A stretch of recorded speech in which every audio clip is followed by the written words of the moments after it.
Años más tarde. Este tango lo conocí en aquel CD que me acompañaba en mi coche todos los tiempos.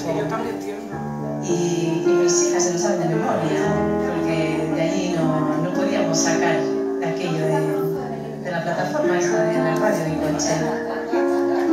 El caso que aquel pianista que vino en 2004 y que acompañado a aquella cantante uruguaya que me dio la oportunidad de conocer este tango del año 87, se llama Juan Castillo y está hablando conmigo.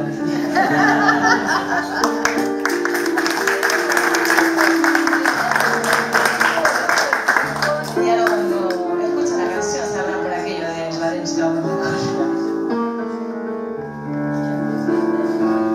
guapo y varón entre la gente te habría, patrón, por tu coraje y sangre fría, tu sola presencia impone obediencia en cada ocasión.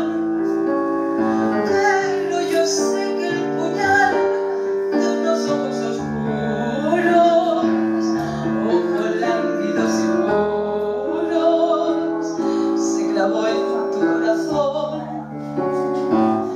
Y hoy lloraba la voz fuerte, vos que nunca la premiaste ni temblaste ante la muerte.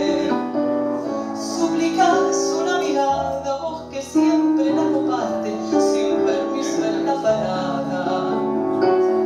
Y a de audaz no haces alarde, pues te duele la rodada y aprendiste un poco tarde. El guapo se vuelve cobarde y no vale prepotencia cuando calla el corazón. Me has confesado por el vapor de la vida, mareado, que no te importa ya la vida, que antes de verla con otro y perderla preferís morir. Y al comprobar que la ingrata burló tu cariño, sollozabas como un niño que aprendió lo que es sufrir. Y hoy llorás algo fuerte, vos que nunca la agremiaste ni temblaste ante la muerte.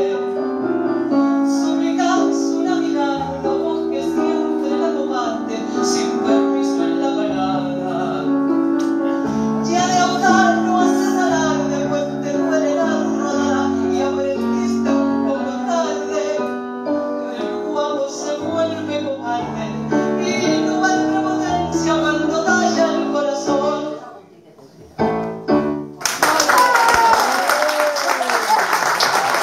Gracias.